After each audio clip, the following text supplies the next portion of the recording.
Saya bertanya kepada orang Mabes itu, 4 orang utusannya. Saya tanya, apakah orang Kristen rugi dan potong tangan dan pakai hukum Islam? Rugi enggak orang Kristen? Tidak. Rugi enggak orang Buddha? Tidak. Tidak ada yang rugi. Selamat orang Kristen, selamat orang Buddha, selamat orang kafir, selamat orang beriman, selamat pohon-pohon, selamat binatang-binatang, selamat. Karena tidak ada yang jahat lagi kan? Kenapa kita tidak mau? Ada apa ini manusia yang berakal sehat dan tidak mau? Siapa yang dirugikan? Tidak ada kan? Hanya penjahat yang dirugikan. Ya selamat kita semua. Assalamualaikum warahmatullahi wabarakatuh.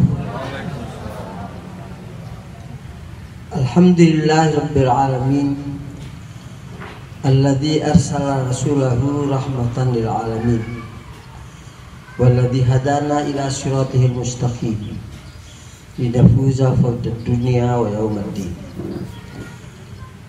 Fasyahadatu lillahi wahdahu la syarika lah, la ma'budu siwa ilaihin nusyur, sumantum la tus'aluna amma kuntum ta'malun. Wa anna Muhammadan abduhu wa rasuluhu alladzi ja'ana bil haqqi wa dinil qawim wa hadana ila sirati rabbil azizil hakim wa amarna bittiba'il muttaqin. Fassalawatullah wa salamuhu ala hadan nabil karim sayyidil anbiya'i wal mursalin sayyidina wa maulana wa habibina wa syafi'ina Muhammadin sallallahu alaihi wasallam wa ala alihi wa sahbihi ajma'in wa ala man ittaba'u bi ihsan ila yaumiddin. Amma ba'du, wa ya ayyuhal muslimun wal muslimat, ikhwani wa akhwati fiddin rahimakumullah. Bersyukur kehadirat Allah bahwa pada pagi yang cerah ini atas rahmat karunia Allah kita bisa berkumpul di sini dalam rangka beribadah. Sebab tujuan hidup di segala atau di seluruh kegiatan hidup kita itu tidak lain dan tidak bukan hanya ditetapkan oleh Allah bahwa kita hidup untuk selamat dari dunia sepanjang kehidupan kita sampai di akhirat nanti. Jalannya hanya satu, yaitu beribadah. Apapun acara yang kita lakukan, apapun kegiatan yang kita laksanakan, tidak lain dan tidak bukan, itu adalah diniatkan ibadah. Ya, sesuai dengan firman Allah yang kita sudah sama hafal dari semenjak kita SD. Wa ma khalaqtul jinna wal ins illa liya'budun. Jadi demikian. Itu dasarnya. Mudah-mudahan dengan diutusnya Rasulullah SAW, Nabiyuna Sayyidil Anbiya wal Mursalin, yang telah datang untuk memberi pencerahan sempurnanya untuk kita lanjutkan dan kita laksanakan sepanjang kehidupan kita demi keselamatan dunia dan akhirat. Itu telah dicontohkan bersama sahabat beliau Ansor wal Muhajirin, yang tentunya mereka adalah teladan utama kita untuk suatu tujuan keselamatan dunia lahir dan batin sampai akhirat kelak. Insyaallah demikian. Dan itu bukan suatu pajangan kata-kata, tetapi satu prinsip kehidupan yang segala kemampuan kita pertaruhkan hanya untuk itu, bukan untuk yang lainnya. Kalau hidup ini di dunia dengan segala kebutuhan itu sudah diatur oleh yang menghidupkan. Karena kalau kita pelihara burung, burungnya tidak minta hidup di kandang, tetapi kita manusia ini memaksa burung hidup dalam kandang. Tentunya kita perhatikan hidupnya.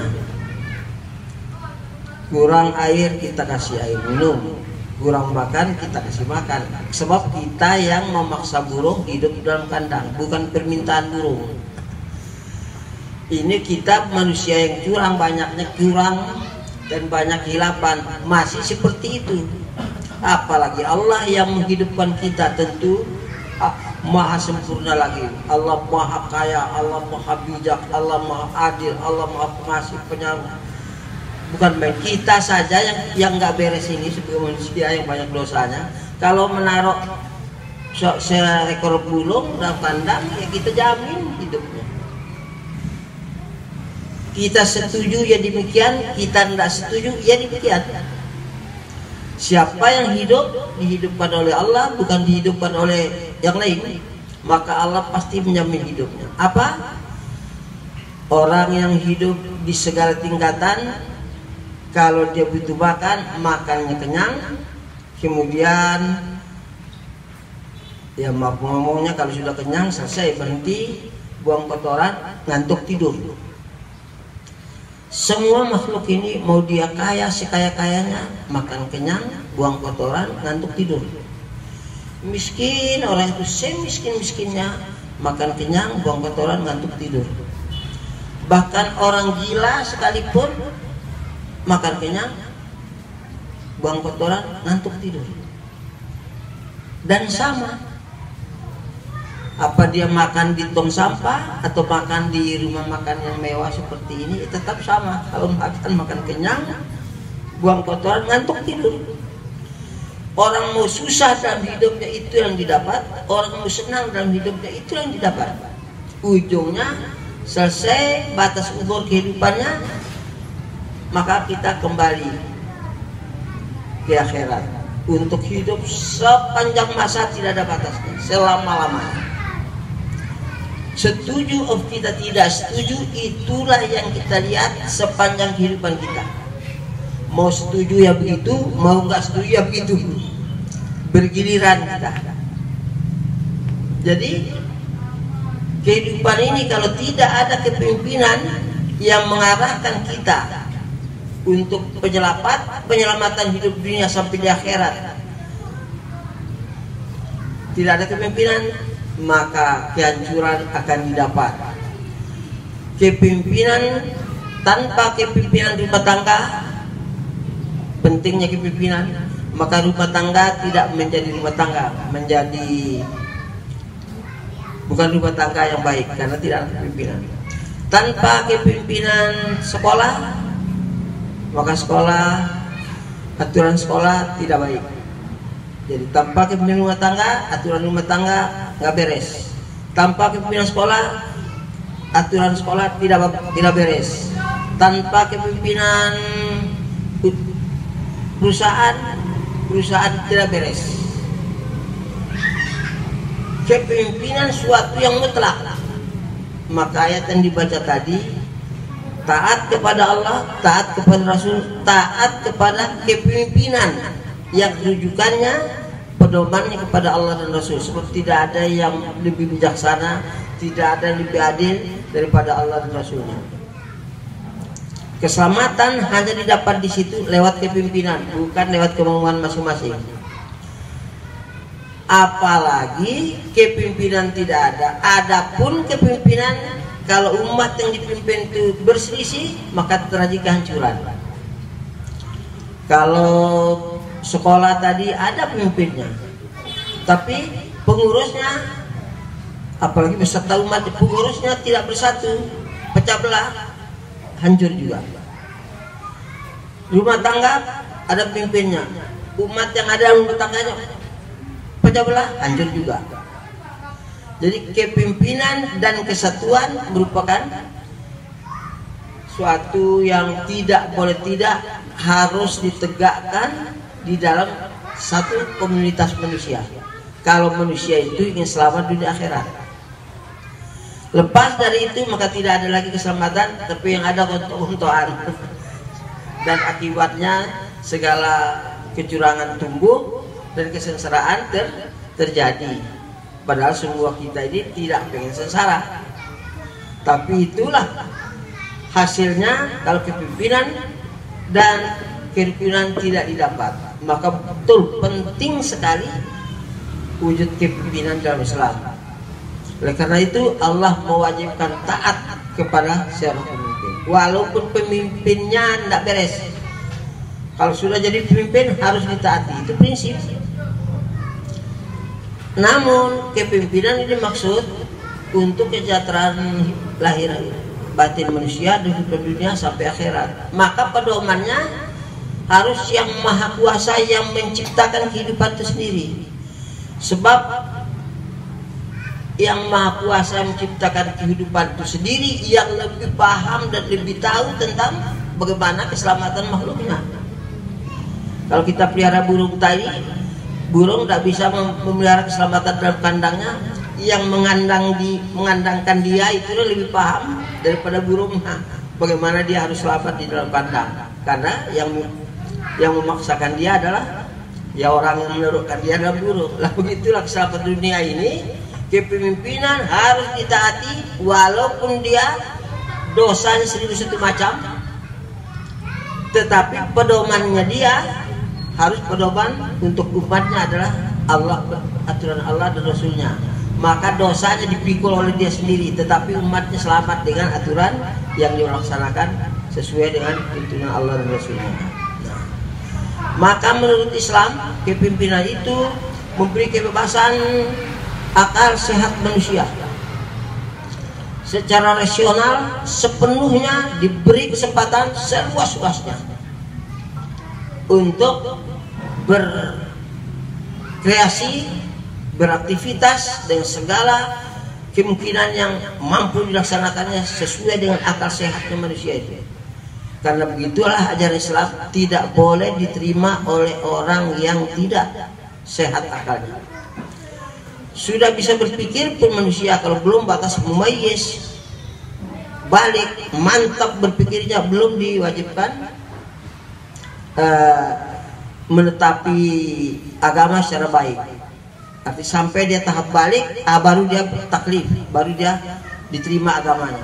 Sebelum tahap balik mumayyiz, arti kecerdasannya bukan sekedar berpikir, masih 10 tahun sudah bisa berpikir, sudah tahu ini enak, ini tidak enak, ini baik, ini sudah tahu, tapi belum diterima.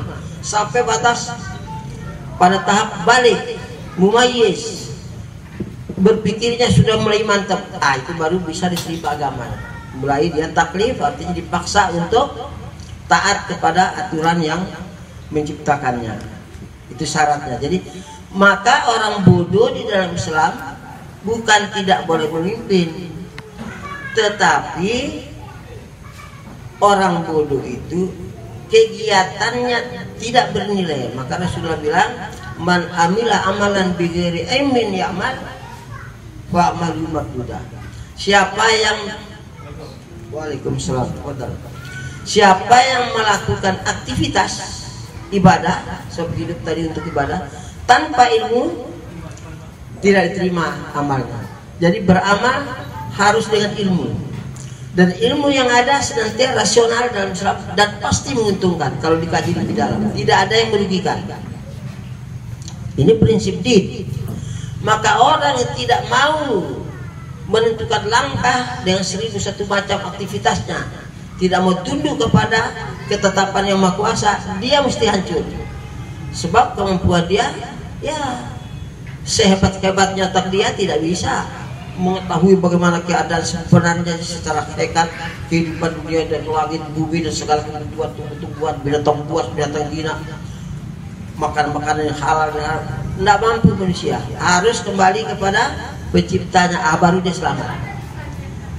Maka haram, tadi baca ayat ini tadi, saya dengar tadi, haram mengikuti aturan yang berlepas diri daripada ketetapan din.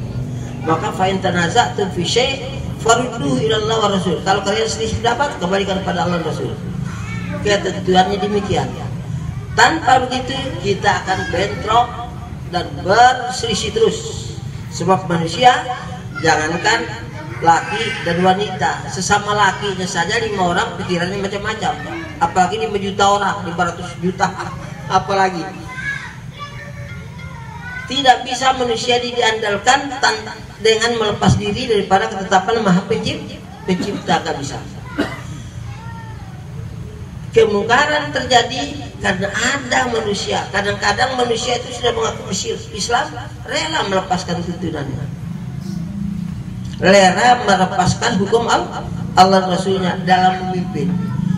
Kadang-kadang kalau orang itu mengaku kafir wajar, kadang-kadang yang mengaku Islam masih rela juga melepaskan hukum yang tidak bersumberkan Al-Quran dan Sunnah. Terus jadi sempit kreativitas manusia. Bukan, justru boleh.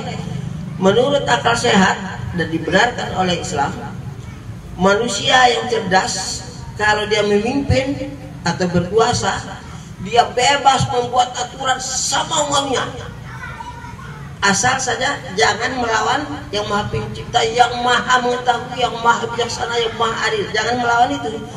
Bebas pemimpin itu membuat aturan semaunya dia. Itulah kebebasan yang tidak ditemui oleh ajaran siapapun di muka bumi ini. Demokrasi bebas-bebas ya menurut maunya manusia.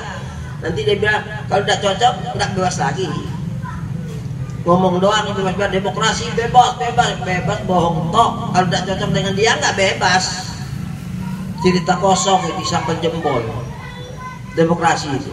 Nanti kalau dia bilang begini, wah berdasarkan aturan, kata yang satunya begini, sama-sama punya alasan. Dia setuju punya alasan, dia buat alasannya. Dia tidak setuju punya alasan, dia buat alasannya. Ya anda habis-habis. Dan itu suatu yang belum jauh kita berjalan, kita sudah bisa memikirkan, wah kalau begitu hidup ya tidak bisa ada rukun, tidak ada bisa kesejahteraan, yang bisa aja bertengkar dulu kita hidup ini, karena rujukannya adalah pikiran manusia. Jadi semuanya tidak bisa dibuktikan secara baik. Maka seandainya ada manusia bikin aturan lalu lintas, kata polisi lalu lintas, lampu merah berhenti, lampu hijau jalan. Ini contoh saja. Wah ini tidak ada di Quran, tidak ada di hadis lampu merah, lampu hijau. Bagaimana pandangan Islam? Lampu merah dan hijau dipikirkan oleh akal sehat manusia demi penyelamatan orang lewat lintang di tempat yang sempit atau yang di tempat yang ramai, sehingga dibuat aturan oleh manusia lampu merah berhenti. Kalau nggak ada itu nanti merah jalan terus, hijau jalan terus, tungguran orang celaka. Oleh Islam, manusia yang berpikir sehat boleh buat aturan sebebas-bebasnya, yang penting tidak melawan aturan yang Maha Pencipta. Alangkah bebasnya. Jadi kalau istilah demokrasi bebas, di dalam Islam itu lebih lagi hebatnya kebebasan itu dengan kemerdekaan setiap orang lebih sempurna daripada aturan demokrasi yang akal-akalan manusia. Bisa hebat apapun dia mau, yang penting jangan melawan Allah. Sebab apa? Allah Maha kasih sayang kepada makhluk. Kalau dia melawan Allah, kasihan dia sendiri akan sengsara dari dunianya sampai akhiratnya masuk neraka. Lalu untuk apa hidup? Padahal yang dihasilkan makan kenyang, ngantuk tidur. Jadi binatang makan kenyang, ngantuk tidur, makhluk Allah. Jadi pohon makan kenyang, ngantuk tidur, dia cara pohon. Itu makhluk Allah, semuanya hasilnya itu. Lalu selesai hidupnya, mati. Lah kalau manusia matinya kemana? Matinya ke akhirat, tanggung jawab tentang kehidupan. Dia menyimpang dari aturan Allah. Ya akibat siapa yang mau menyimpang silakan, kata Allah, ada neraka untuk penyimpangan. Siapa yang mau selamat silakan mengikuti tuntunan Allah Rasulnya, ada hadiah surga. Itulah yang menjadi rebutan kehidupan dunia ini. Tidak ke situ kita akan celaka, dan pasti. Itu pasti. Jadi sekali jalan ini, sekali kita gagal, ancamannya neraka. Tapi begitu hebatnya ajaran ini, bebas, mau ke neraka boleh, mau ke surga boleh. Kan hebat tuh. Kalau demokrasi itu hebat, kebebasannya tanggung, bebas. Kalau tidak setuju nggak jadi bebas.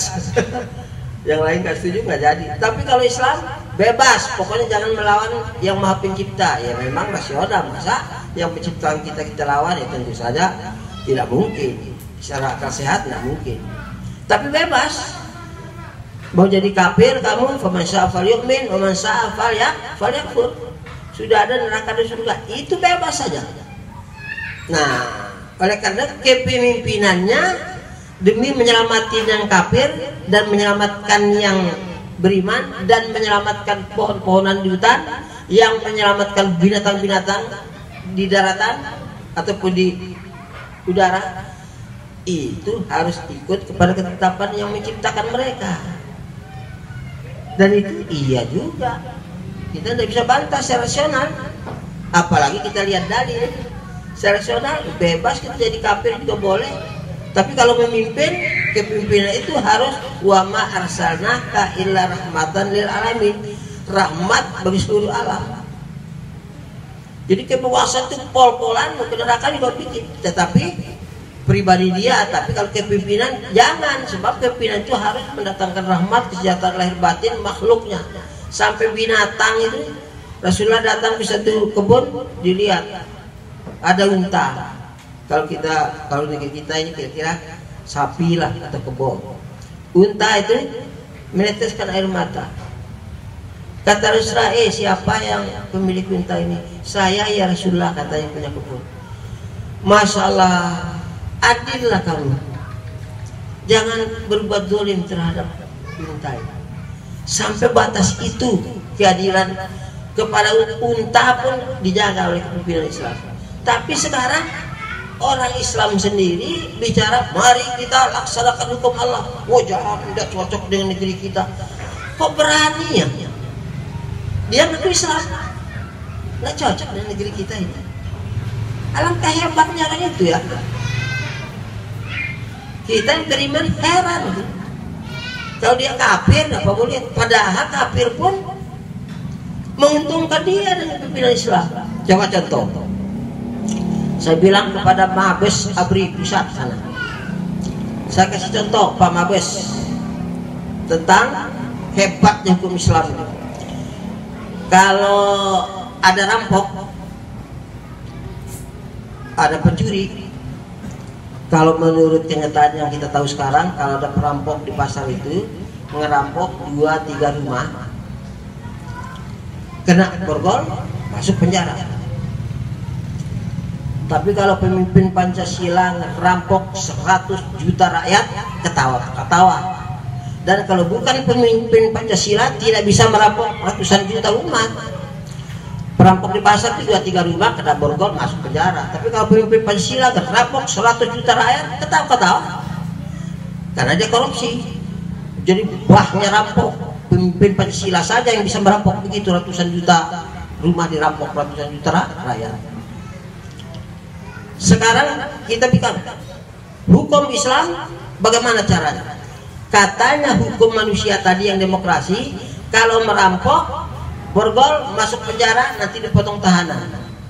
Kalau Allah dan Rasulnya bilang, kalau ada perampok seperti itu, bukan potong tahanan, potong tangan. Ini saya bilang bedanya orang demokrasi dan orang yang beriman. Kalau pemimpin coba kita lihat, katanya mesejahterakan lahir batin manusia di dunia ini dengan hukum Allah. Nah, coba kita buktikan, saya kasih tahu bukti. Kalau orang KPK mengumumkan mantan gubernur Haji Bulan atau mantan bupati Haji Anu telah dipotong tangannya karena dia merampok alias korupsi. mantan gubernur tadi atau Cepati tadi, Haji Pulan, berangkat ke Amerika. Kata orang Amerika, ini yang keluar di YouTube kemarin, tangannya putus. Orang Amerika bilang begitu semua, karena KPK sudah mengumumkannya, telah dipotong tangannya. Terus pergi ke Jepang, dia enak di Amerika, kata orang Jepang, wah ini mantan gubernur yang potong tangannya begini, perampok ini. Enggak enak di situ, balik ke Jakarta. Kata orang Jakarta, apa kabar Pak mantan gubernur, tangan hilang? KPK pengumuman, kata KPK, apabila ada kesempatan bapak-bapak pemimpin Pancasila yang terhormat, kalau ada kesempatan mulai besok dipersilakan korupsi. Mikir-mikir orang, waduh, tentu mikir-mikir. Tapi kalau hukum Pancasila lepas dari Al-Quran, kata KPK, siapa yang korupsi, awas, akan dihukum berat, potong tahanan. Bukan potong tangan, barangkali yang ngomongnya korupsi, karena potong tahanan. Coba secara sehat, tanpa memihak, mana yang lebih menguntungkan umat? Saya bertanya kepada orang Mabes itu, 4 orang utusannya. Saya tanya, apakah orang Kristen rugi dengan potong tangan dan pakai hukum Islam? Rugi enggak orang Kristen? Tidak. Rugi enggak orang Buddha? Tidak. Tidak ada yang rugi. Selamat orang Kristen, selamat orang Buddha, selamat orang kafir, selamat orang beriman, selamat pohon-pohon, selamat binatang-binatang, selamat. Karena tidak ada yang jahat lagi kan? Kenapa kita tidak mau? Ada apa ini manusia yang berakal sehat tidak mau? Siapa yang dirugikan? Tidak ada kan? Ada penjahat yang dirugikan. Ya selamat kita semua. Jadi maling sapi mesti yang geret sapi orang, tidak jadi. Kali pikir, waduh, hilang ini, bahaya ini. Kan bagus. Ini teriak, mari kita laksanakan hukum Allah dan Rasulnya.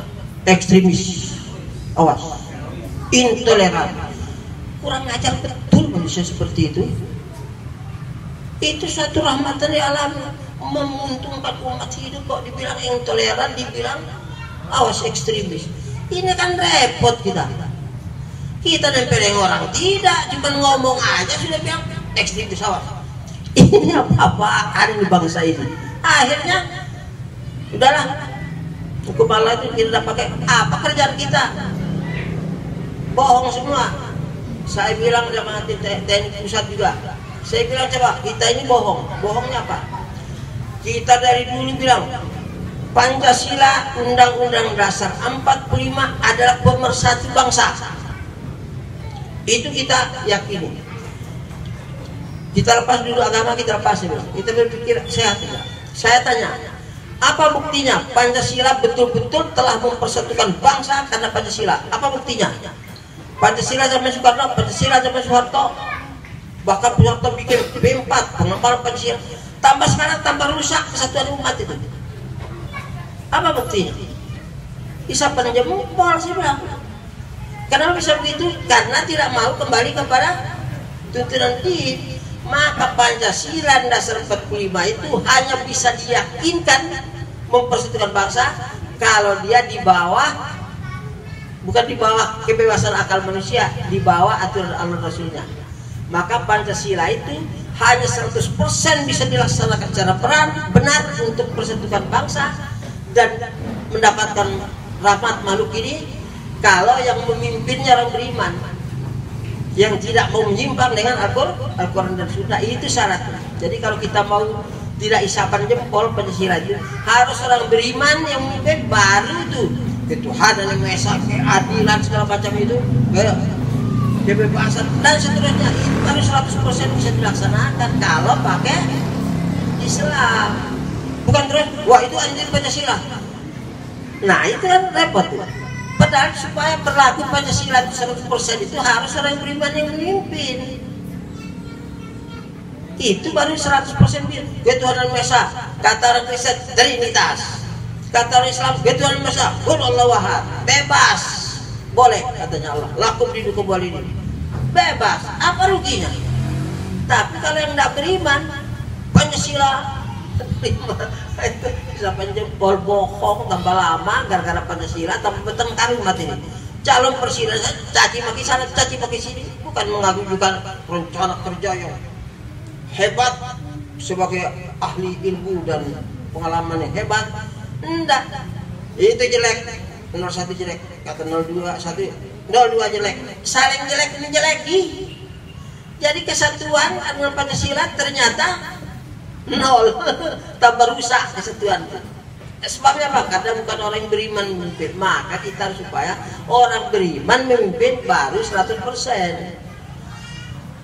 Orang Kristen kalau betul iman sesuai dengan kitabnya dia, walaupun Tuhan Mesa itu kata dia tafsirnya Trinitas, nggak apa-apa, tapi dia beriman. Ada nggak di kitab Kristen itu? Kalau kamu memimpin maling kamu, udah ada. Maling pun pemimpinnya harus maling dihukum sesuai dengan Allah, potong tangannya. Takut juga lagi, selamat orang Kristen selamat, orang Islam selamat. Kok kita bilang mari kita kembali kepada syariat? Wah, ekstremis. Ini betul-betul otaknya di mana itu? Nah, mungkin ada orang yang atas nama Islam bunuh-bunuh orang, ngebong-ngebong gereja. Ya, yang tentu saja ya orang itu yang salah, bukan Islam, kan orangnya itu. Kenapa pukul orang, nempelin orang, ngebom tempat ibadat orang? Nah itu, ya itu bukan Islam, kan orangnya. Jadi jangan bilang kita bicara Islam ekstremis. Ya orang yang salah itu ya dia salah. Kan lain masalah, ini sudah dipukul rata. Maka saya bilang Khilafatul Muslimin tidak anti orang kafir, enggak. Bebas dia, kasihan. Kita ajak orang kafir itu di kepemimpinan Islam, Pak Mabes, Atusan Mabes, ini Islam itu kasihan sama orang kafir, kasih tahu mari kita kembali supaya kamu selamat di akhirat. Enggak mau, enggak apa-apa, bebas saja kok. Tolerannya orang beriman itu. Nah orang beriman seperti kita ini dianggap setrim. Nanti dulu saya bilang, kalau kita membebaskan orang, tidak ada anti-anti dan Khilafatul Muslimin. Bebas. Masing-masing ada kitabnya. Bebas praktek kita kan menyelamatkan. Kalau Khilafatul Muslimin membebaskan semua orang, terus kita tidak dibebaskan, berantem kita Pak. Tidak bilang terpaksa kita berantem. Saya sudah bilang begitu. Maka pikir-mikir. HTI bicara khilafah. Perang khalifahnya nggak ada. Perang pemimpinnya khalifahnya juga tidak ada. Dibubarin. Maka datang dulu Khilafatul Muslimin, perang khilafahnya ada, besar, khalifahnya juga ada, bicara juga tentang khilafah Islam. Tapi karena saya sudah jelaskan, bagaimana mau disalahkan? Iya, maka kita tidak dibubarkan. Orang heran lagi. Yang heran itu orang Islam.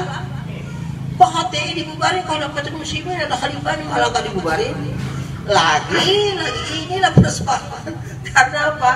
Tidak ada penjelasan merata terhadap umat ini tentang kepemimpinan Islam. Ya seperti sekarang ini. Sekarang, sebelumnya bagaimana? Ya nggak ada yang bicara begitu. Karena ya tentu punya proses. Ya jangan proses jalan lalu kita pukul orang, ya salah. Maka datanglah orang Korem 5 orang tuh. Ada pedakan di mana itu? Di Pekanbaru. Assalamualaikum Ustaz. Waalaikumsalam. Aduh Ustaz, ada lagi peledakan. Ya di Jakarta, di Surabaya itu. Itu baru pagi ini kita datang kemari ini. Ayo saya duduk dulu kita bercerita. Peledakan bagaimana? Itu ceritalah peledakan dia itu. Siapa itu orangnya? Ya kita nggak tahu, belum tahu orangnya. Saya bilang, kalau orang khilafah nggak usah ditanya. Kalau khalifahnya, pemimpin Islam itu khalifah namanya, menurut Quran dan Sunnah, 2 hari zaman Nabi itu hilang, pemimpin itu khalifah, bukan yang lain-lain. Mempraktekkan semua aturan yang bisa dipikirkan oleh manusia, menyelamatkan asal tidak bertentangan dengan ajaran Allah Rasulnya. Itu khalifah itu. Itu kalau saya perintah warga khilafah itu ngebom begitu, tapi ini saya tidak perintah sih. Bapak saya perintah ngebom itu dari Sabang sampai Merauke ngebom semua, itu kan warga khilafah. Kalau satu-satu itu bukan. Sebab wajib ta'asamul amri. Jadi kalau saya perintah ngebom, ya ngebom dari Sabang sampai Merauke. Kalau satu-satu ya liar itu enggak. Tapi apa benarkah kita harus perintah ngebom? Ya tidak, saya bilang orang perang saja, perang dan perang bukan dalam damai, dalam perang aja kata Rasulullah jangan merusak tempat ibadah. Itu kan juga saya tahu, cuman kepimpinan dalam Islam itu begitu. Apa yang disebut dari pemimpinnya semuanya wajib sami'na wa ta'na, begitu. Jadi kalau yang sporadis-sporadisnya itu ya orangnya saja tangkapin saja lah. Kalau kita tidak begitu, ada tuntunan, ada ajaran. Karena kita demokrasi tuntunannya otak manusia. Orang pintar itu yang orang pintar itu, yang satunya lagi beda pendapatnya. Tengkar saja jadinya. Marilah kita kembali kepada kepemimpinan Islam supaya mendapatkan rahmat dunia ini. Ada Bapak contohnya aturan demokrasi yang salah sih. Lampu merah berhenti, lampu hijau jalan. Apabila sementara lampu merah berhenti, ada gadis lewat boleh dicium. Wah ini ada tukang judi datang boleh main judi. Wah ini tidak benar. Bukan lampu merah lampu hijaunya yang salah, tapi aturannya bebas tapi salah, tidak sesuai dengan Quran dan Sunnah. Baru kita bilang oh jangan. Sebab itu akan merugikan. Sebenarnya kalau aturan Islam tuh, kalau orang merusak wanita lain itu berzina lah istilahnya dan macam-macam, pencot 100 kali, dipencot 100 kali, sehingga selamat dari seorang, selamat keturunan orang. Tidak ada kebebasan untuk berbuat macam-macam karena dipencot 100 kali, mikir-mikir dia. Yang Kristen rugi enggak? Selamat gadis-gadis Kristen, selamat gadis-gadis Cina yang Buddha, selamat semua keturunan orang. Kan bagus, nggak ada yang rugi. Kenapa tidak mau? Oh nggak ada ruginya, untung toh dengan aturan Allah itu nggak ada ruginya, rahmatan lel. Kita itu baru 1-2 contoh yang saya berikan. Kalau dibuat 1000 contoh tetap nanti bagus. Islam itu begitu. Seperti itu tadi kan, selamat gadis Kristen, selamat gadis Cina yang Buddha. Karena lampu merah, sepanjang lampu merah orang judi apabila gadis lewat boleh dicium, enggak boleh dalam pimpinan Islam, itu batas. Nah, jadi semua aturan sepanjang tidak menentang pencipta kita yang menciptakan langit bumi ini, bebas kita berpikirnya, bebas. Cuma kalau mau salah karena kita kurang, ada lemahnya, itu yang diawasi kelemahannya. Jadi semuanya tidak dengan kelemahan, tapi dengan insting, dengan pemikiran plus insting yang betul-betul menyelamatkan dengan Islam itu. Maka rahmat dari alam itu menyelamatkan lahir batinnya makhluk yang ada di muka bumi ini. Tidak bisa kita tebak-tebak pohon tanpa ada manfaatnya untuk kepentingan. Maka setiap kerjaan yang merugikan orang lain dilarang. Untung sama makhluk ini, mau kafir dia untung dengan Islam itu. Cuma pribadinya masuk neraka kalau kafir. Tapi hidup dunianya untung dengan Islam. Apalagi beriman, untung lagi. Kok kita tidak mau? Ini yang Islam-Islami loh. Kok bisa menuju? Kalau kita cerita begini, pembedian tidak tahu sampai mana, tidak dibuktikan, tidak diuji sepanjang tahun. Nanti begitu dengar, awas yang istri ini. Nah gitu.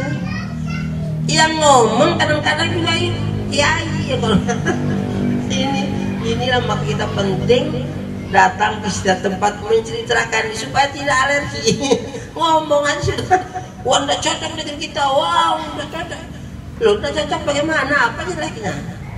Nggak bisa dibuktikan. Yang kalau dibuktikan baiknya saja yang ada, kok nggak cocok. Terus mau apa? Kita nggak cocok, kita ada kafir, ya silakan aja kafir, kan nggak apa-apa. Kan dia tanggung sendiri sih.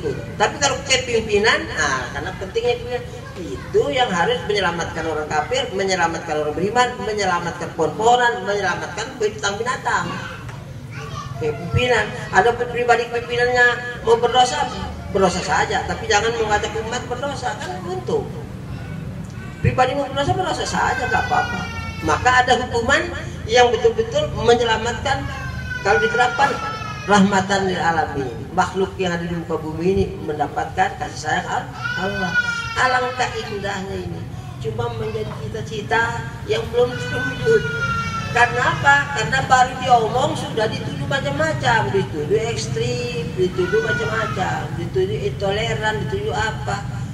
Ya kalau gereja dibom ya memang salah. Bukan aturan Islam itu kan, karena orang sudah panas, barangkali orang itu wallahu alam, saya juga tahu. Pokoknya asal bicara Islam dituduh macam, akhirnya dia kalah.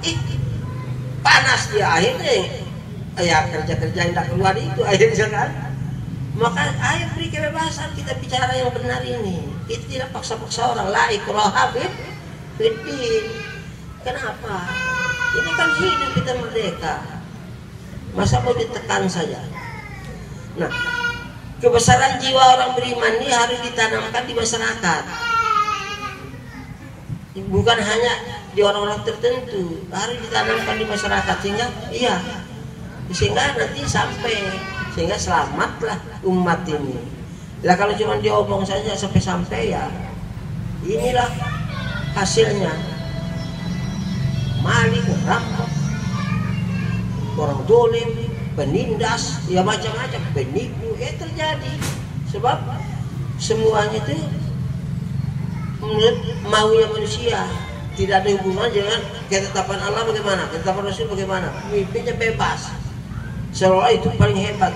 Padahal demokrasi bebas seperti itu lebih bebas dalam kepemimpinan Islam, lebih bebas, lebih luas.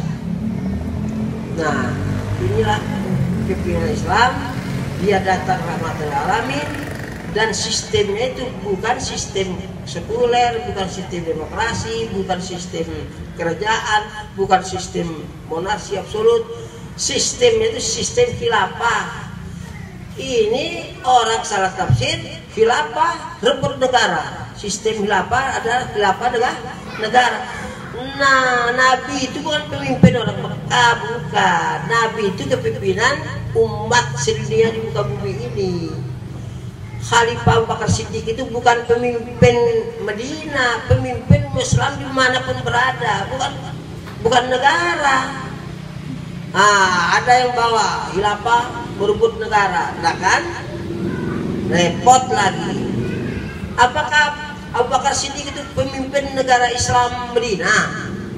Pemimpin Islam sedunia, rahmatan lil alamin, jangan dibawa ke negara Islam itu. Akhirnya ada Islam negara, Islam Jepang, Islam Indonesia, Islam Amerika, mana ada.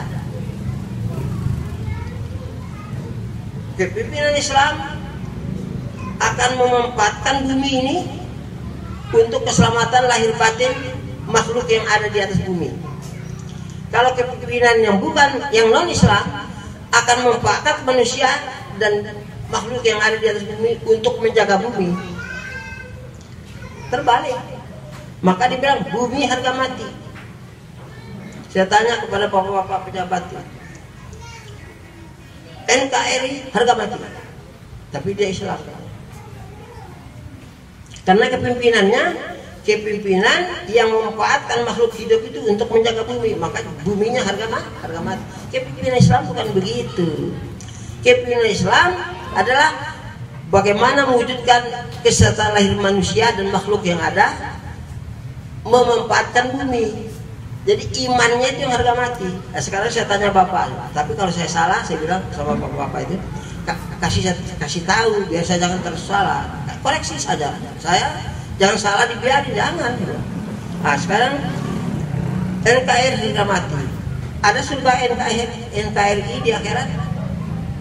Surga Jepang, surga Amerika, surga NKRI, ada enggak? Kalau tidak ada, kenapa NKRI harga mati?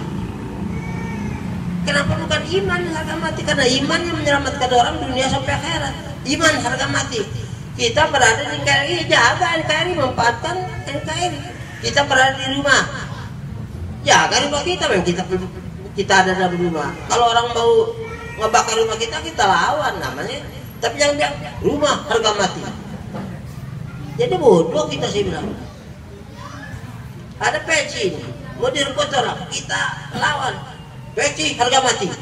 Apa iya? Itu kan kebodohan. Kita bilang, ayo berubah berpikir nih kepada iman tuh. Kita ajak. Nggak mau, ya sudah nggak apa-apa juga, nggak mau. Kenapa kita itu? Wah itu intoleran itu. Ini karena nggak paham. Inilah maka perlu kita kumpul-kumpul begini supaya kalau yang ngomong itu cuma saya ya. Barangkali umur saya 1000 tahun juga masih kurang. Maka kita semuanya rame-rame ngomong biar cepat supaya umat di muka bumi termasuk pohon dan binatang selamat. Itu maksudnya. So tidak ada sistem yang baik. Di zaman Nabi, pimpinnya Nabi, sistemnya disebut nubuah.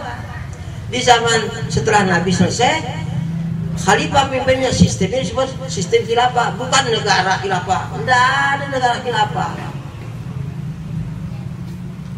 Negara itu nggak ada di bumi ini, kita laksanakan perintah Allah di mana kita berada.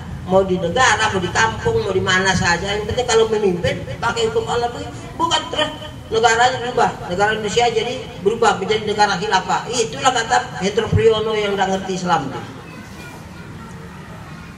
Ideologi khilafah katanya. Mana ada negara khilafah itu, kapan itu adanya itu? Jadi inilah karena kurang penjelasan tentang kepemimpinan Islam. Maka saya salut juga, saya tidak suruh. Tahu-tahu saya datang, loh judulnya kok siapa kali ngasih tahu? Saya tidak kasih tahu yang undang-undang nanti judulnya begini gitu, enggak. Tapi rupanya Allah merahmati kita ini. Itu yang gitu. Inilah dia. Alhamdulillah. Sehingga kita mau bicara yang lain, nah kesinilah bicaranya kan. Untunglah kita, mudah-mudahan ini suatu tanda bahwa ini Islam akan naik. Tapi jangan model pertengkarannya presiden itu, partai-partai itu, nyati sana, nyati sini. Ini cebong, ini buaya. Apa itu? Disebut orang pintar, tapi katanya itu profesor yang ngomong. Ini bagaimana coba? karena meninggalkan iman. Bicaranya betul-betul kepala. Seolah kepalanya dia itu lebih hebat dari kepalanya Rasulullah barangkali. Walhasil, nah inilah dia kepemimpinan Islam itu. Jadi kalau kita laksanakan mesti semua makhluk itu dapat rahmat. Maka wa ma arsalnaka illa rahmatan lil alamin. Kalau kita tetap begini ya selamanya, ujung-ujungnya perang orang itu. Walaupun ke neraka ya sudah, tengkar itulah. Mau ke surga, tengkar itulah jalannya. Tidak ada satu ilmiah gitu. Kajian ilmiah kita harus begini. Rasionalisasi kita diperdebatkan, terbuka, dialog. Bukan begitu. Saling tuduh menuduh. Kalau tidak cocok, tuduh. Tidak cocok, tuduh. Yes, bagaimana mau jadi itu kehidupan? Maka tidak boleh menurut ajaran Islam melepaskan Al-Quran dan Sunnah bagi orang beriman dalam segala kegiatan. Dan itulah yang disebut ibadah. Ada peringatan ini waktu iya. Barangkali ada panitia membuat acara lain-lain ya. Tapi saya berterima kasih tidak lupa kepada terutama kalau kepada panitia, memang panitia berencana. Jadi pertama sekali terima kasihnya kepada bapak-bapak, ibu-ibu yang dengan ikhlas mau mendengarkan saya yang tidak punya ilmu tinggi ini, yang barangkali tidak ada nilai apa-apa. Bapak-bapak, ibu-ibu ikhlas mau datang kemari, itu saya betul-betul berterima kasih. Adapun salah ngomong saya, namanya saya bukan orang pintar ya, dikoreksilah supaya baik dan saya minta maaf. Tapi kalaupun ada kebenarannya, mari kita bersama-sama mendukung kebenaran. Nah baru saya berterima kasih kepada panitia yang pandai dia nyusun itu judulnya, temanya kepemimpinan, pentingnya kepemimpinan dalam Islam, sehingga kita dapat bersama-sama berpikir bersama-sama ke arah yang bermutu demi penyelamatan hidup kita dari dunia sampai akhirat, bukan hanya di dunia. Sebab dunia sama, cacing makan kenyang, tidur nyenyak, mengkerut dia kalau tidur cacingnya. Jengkrik begitu, kodok begitu, orang gila begitu, orang kaya begitu, orang miskin begitu, sama. Lebihnya untuk apa? Untuk penyelamatan hidup sampai akhirat, itu lebihnya. Kalau untuk dunianya udah lebih dari itu. Wah kaya, bajunya ada 1 lemari, maka dia pakai 10 lapis, kata orang. Dia selapis saja, mau kaya miskin dia selapis itulah. Kurang lebih mohon maaf karena ini sengaja ke arah itu, jadi tidak yang lain-lainnya. Tapi nanti kalau ada pertanyaan-pertanyaan boleh bebas juga, tidak saya batas-batasi. Kalau saya bisa jawab, saya jawab. Kalau tidak bisa saya jawab, saya bilang saya tidak bisa jawab. Nanti lain kali bisa dijawab barangkali. Pokoknya bebas saja. Saya kembalikan waktu ini kepada panitia. Saya akhiri wa aqulu qawli hadza astaghfirullah li wa lakum wa lisa'il muslimin muslimat. Alhamdulillahirabbil alamin. Wassalamualaikum warahmatullahi wabarakatuh.